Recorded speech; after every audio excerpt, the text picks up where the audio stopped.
Je vais pouvoir appeler cette vidéo Ma vie, mon œuvre. J'espère que vous avez regardé la précédente. Je vais essayer de reprendre un peu tous les éléments que je vous ai donnés dans la précédente vidéo et de l'appliquer à ma vie. Une vie un peu ordinaire, mais avec des éléments extraordinaires, parce que de toute façon, dans toute vie, il y a des éléments extraordinaires. Chacun est unique. Alors, moi, je suis né dans une famille catholique. Déjà, dès l'âge de 8 ou 9 ans, j'ai pu me poser la question, pourquoi pas être prêtre?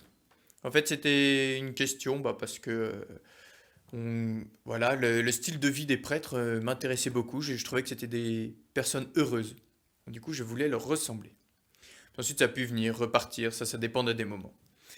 Mais il y a un moment charnière, c'est plutôt en terminale. Voilà, moi j'avais plutôt la foi de mes parents, c'est-à-dire ils allaient à la messe, j'allais à la messe. Voilà, je me posais pas trop de questions. Et il y a deux personnes qui m'ont permis de passer à une foi beaucoup plus personnelle et m'ont permis de faire découvrir l'amour de Dieu, c'est avoir un père spirituel, donc le S, sacrement, et paradoxalement, j'ai commencé à cheminer plutôt vers le mariage avec une jeune fille, pendant 2, 3 ans. Et au bout de ces 2, 3 ans, je suis allé à l'autre bout de la France, voir mon parrain de confirmation, qui est prêtre lui aussi, et ne connaissant personne là-bas, j'ai éteint mon portable sciemment donc, pour faire une sorte de retraite. Voilà, du coup, la journée, j'étais assez libre.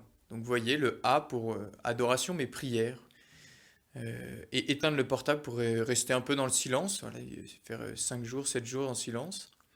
Enfin, en silence relatif, hein. Et c'est là où, dans la prière, au départ, je priais pour cette jeune fille et moi. Et à la fin, je priais plus pour ma vocation, la question m'étant revenue.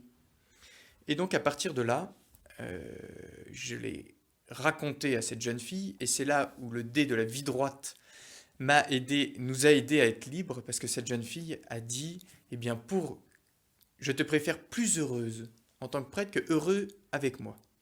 Plus heureux en tant que prêtre qu'heureux avec moi.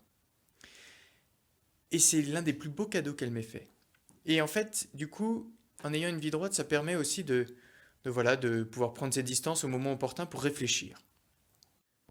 Donc après la période où ça a été difficile d'accepter la rupture, c'était, quand j'ai appris à m'abandonner à Dieu, j'ai eu une grande paix intérieure. Ben voilà, je pense que c'était pour me dire que c'était le bon chemin. Je ne savais pas où j'allais, mais c'était le bon chemin.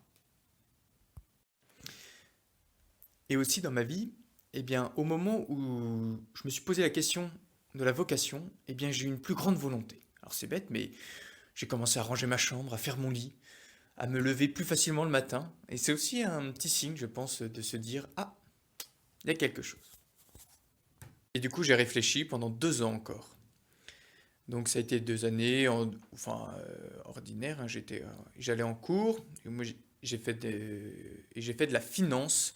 Et entre autres, à un moment, j'ai reçu un prix en finance prestigieux, et j'aurais pu gagner plein d'argent. J'aurais pu probablement être célèbre.